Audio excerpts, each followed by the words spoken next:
Moi, c'est Abraham, et je vais vous raconter mon histoire. Un jour, Dieu m'a fait un cadeau précieux, un fils. Mais plus tard, il m'a demandé de faire l'impensable, le lui offrir en sacrifice, rester jusqu'à la fin pour découvrir ce qui s'est vraiment passé. Avant d'aller plus loin, n'oubliez pas de liker la vidéo, de vous abonner et de commenter « Dieu est fidèle », car il l'est vraiment. Et si vous souhaitez soutenir cette œuvre, un lien PayPal est disponible en description et dans le premier commentaire épinglé. Bon visionnage. Alors que je marchais dans le désert, dans un moment de solitude et de prière, Dieu me parla de nouveau. Cette fois, c'était une annonce aussi surprenante que merveilleuse. Abraham, quant à Saraï, ta femme, tu ne l'appelleras plus Saraï, mais Sarah. Sarah? Je la bénirai, et je te donnerai d'elle un fils. Oui, je la bénirai, et elle deviendra mère de nations. Des rois de peuples sortiront d'elle. Un fils de Sarah? Je ne revenais pas encore de cette nouvelle. Un jour, 3 mystérieux visiteurs, envoyés par Dieu, étaient venus à ma tente. Je les avais reçus avec hospitalité, leur servant un repas sous un grand arbre. Alors qu'ils mangeaient, l'un des visiteurs annonça une parole étonnante. « Je reviendrai vers toi à cette même époque, et Sarah, ta femme, aura un fils. » Sarah, qui était dans la tente à côté, entendit le message et rit dans son cœur. « Moi, vieille comme je suis, aurais-je encore du désir? Et mon mari aussi est vieux. » Le visiteur, qui parlait avec une autorité divine, se tourna vers moi, mais ses paroles visaient le cœur de Sarah. Il avait entendu le rire intérieur, et plus encore, il lisait les doutes profonds. Pourquoi donc Sarah a-t-elle ri en disant « Est-ce que vraiment j'aurai un enfant, moi qui suis vieille? Y a-t-il quelque chose qui soit trop difficile pour l'Éternel? Au temps fixé, je reviendrai vers toi, et Sarah aura un fils. » Ce fut un moment de silence sacré. Sarah comprit que ce n'était pas un simple invité. Dieu parlait. Les saisons avaient passé. Le désert était resté silencieux, mais le ciel, lui, n'avait pas oublié. Au temps fixé, comme Dieu l'avait dit, le miracle se produisit. Sarah, ma femme que l'on croyait stérile, sentit la vie bouger en elle. L'Éternel s'était souvenu de sa promesse et il l'avait accomplie dans toute sa fidélité. Ce que les hommes croyaient impossible, Dieu l'avait fait. C'est vrai, je porte un enfant. L'Éternel a fait ce qu'il avait promis. Tu es enceinte, Sarah. Le Dieu fidèle a tenu sa parole. Oui, l'Éternel s'est souvenu de moi. Et ce jour, tant attendu, arriva. Dans les bras de Sarah, ma femme, un nouveau-né criait la vie, et le rire remplit à nouveau notre tente, mais cette fois, un rire de vérité et de joie profonde. On était émus en contemplant l'enfant promis depuis si longtemps. On lui donna le nom qu'il avait reçu de Dieu, Isaac, celui qui rit. À l'âge de 8 jours, on le circoncit, selon l'ordre reçu du Seigneur. J'avais 100 ans, et je tenais dans mes bras le miracle vivant de la fidélité divine. Qui aurait cru que moi, Sarah, je tiendrais un jour mon fils dans mes bras? Son nom sera Isaac, car Dieu nous a fait rire. Les jours avaient passé, et Isaac grandissait, fort et en bonne santé. Quand vint le temps de son sevrage, on décida de marquer cet événement par une grande fête, un moment de reconnaissance publique pour le don que Dieu nous avait accordé. Famille, serviteurs, voisins, tous furent conviés à cette célébration de la vie. Il court, il rit, et c'est moi qui l'ai porté. Quelle grâce! Que Dieu bénisse cet enfant. Il est la joie de tout le camp.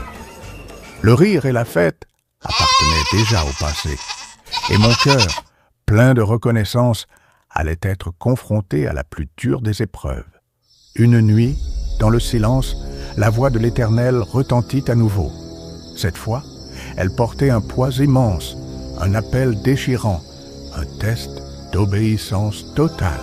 Abraham, Me voici. prends ton fils, ton unique, celui que tu aimes, Isaac. Va au pays de Morija. Là, offre-le en holocauste, sur l'une des montagnes que je te dirai. Ce n'était pas seulement une épreuve de foi, c'était un brisement de tout ce que mon cœur humain pouvait comprendre. Mon souffle devint court, mes mains tremblent, mais mon regard reste levé. Avant l'aube, je me levai, je coupais du bois, sellai l'âne, pris avec moi 2 serviteurs et mon fils bien-aimé, Isaac. Où est-ce qu'on va, père? Mon fils, nous irons, nous adorerons et nous reviendrons. Allons-y. Pendant 3 jours, on marcha en silence. Les pas étaient lourds, non par la fatigue du désert, mais par le fardeau du cœur d'un père. Père, on est bientôt arrivé. Oui, mon fils, on est bientôt arrivé.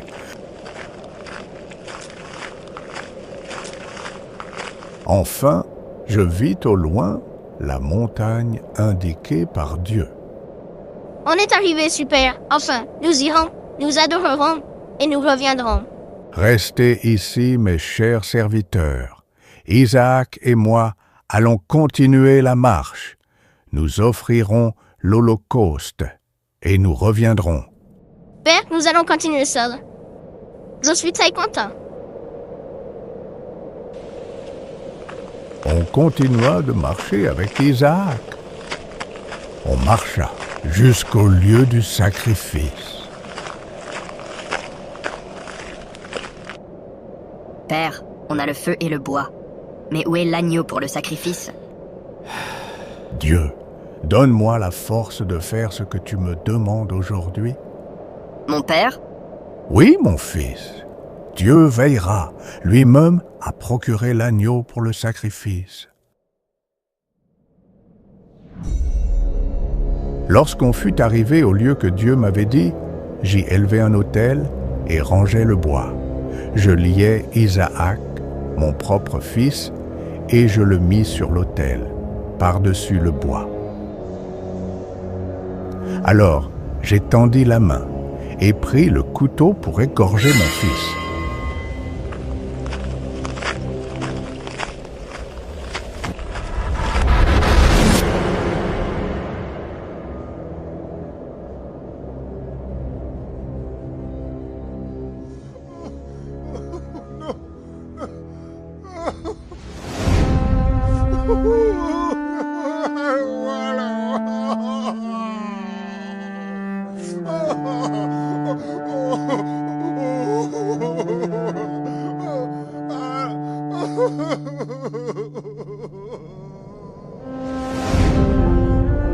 Mais l'ange de l'Éternel appela du ciel et dit : Abraham, Abraham, n'étends pas ta main sur l'enfant et ne lui fais rien, car je sais maintenant que tu crains Dieu, puisque tu ne m'as pas refusé ton fils, ton unique.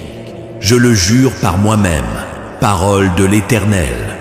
Parce que tu n'as pas refusé ton fils, ton unique, je te bénirai abondamment. Je multiplierai ta descendance comme les étoiles du ciel et comme le sable de la mer. Merci, ô Éternel. Mon fils,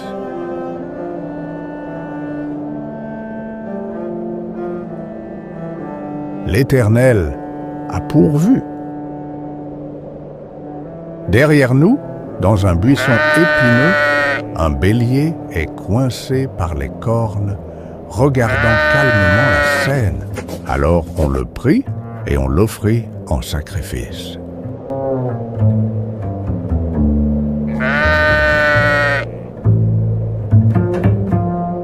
mon fils, on rentre à la maison. D'accord, père. L'histoire d'Abraham et Isaac est plus qu'un simple récit d'obéissance. C'est un chef-d'œuvre de foi vivante, un miroir dans lequel chaque croyant est appelé à se regarder. Abraham avait attendu des décennies pour avoir un fils. Isaac était le fils de la promesse, le miracle que Dieu lui avait donné quand il était déjà âgé. Et pourtant, Dieu lui demande de le lui rendre, de le sacrifier. Cela semble illogique, injuste, insupportable. Mais Abraham n'a pas hésité. Il s'est levé tôt le matin, a préparé le bois, pris son fils et marché 3 jours, chaque pas alourdissant le silence de son cœur. Pourquoi ? Parce qu'il croyait que Dieu est fidèle, même quand tout semble contradictoire. Il croyait, comme le dira plus tard Hébreux 11:19, que Dieu pouvait ressusciter les morts. Et au sommet de la montagne, Dieu intervient. Il interrompt le geste au dernier moment et pourvoit un bélier, révélant cette vérité centrale. Dieu ne cherche pas notre souffrance, mais notre foi. Il ne veut pas prendre ce qu'on aime, mais voir si nous l'aimons plus que tout. Dieu ne voulait pas la mort d'Isaac. Il voulait le cœur entier d'Abraham. Parfois, Dieu permet que nous passions par des tests douloureux non pas pour nous briser, mais pour nous fortifier, pour nous faire découvrir ce qu'il y a en nous et pour révéler sa fidélité.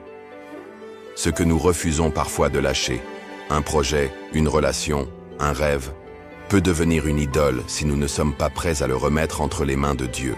Quand Dieu dit « donne », il ne veut pas toujours reprendre, mais il veut voir si nous lui faisons confiance.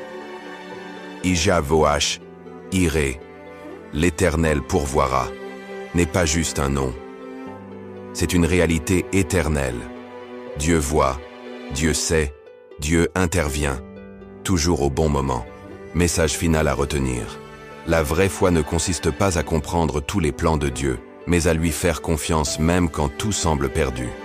Celui qui obéit, même dans la douleur, verra un jour que Dieu pourvoit toujours, parfaitement, puissamment et au temps fixé. Si vous êtes resté jusqu'ici, écrivez en commentaire « Dieu pourvoit toujours ». Merci pour votre aide précieuse que vous apportez à cette chaîne.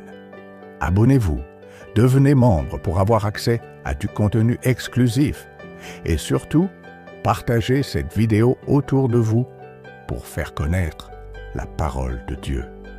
Chaque like, chaque partage, chaque commentaire compte énormément. Et pour ceux qui souhaitent soutenir cette œuvre davantage, un lien PayPal est disponible en description et dans le premier commentaire épinglé. Que Dieu vous bénisse abondamment et à très bientôt pour une nouvelle histoire.